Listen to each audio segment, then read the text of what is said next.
Welcome to All-in-One Idea Exchange.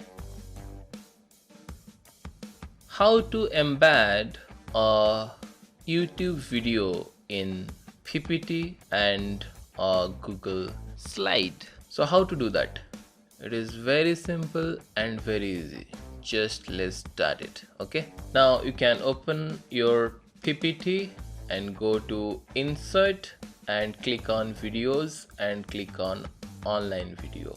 Here you can paste your link and click Insert. It will take little time to pop up on your PowerPoint presentation. Thumbnail will come. You can rearrange it like this and finish.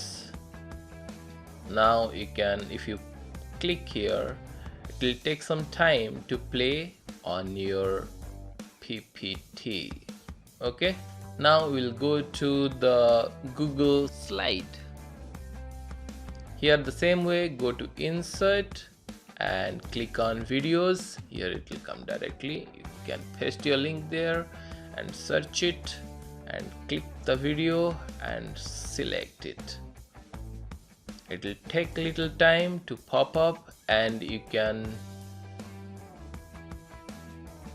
arrange your video according to your presentation, and also you can play it. It will play.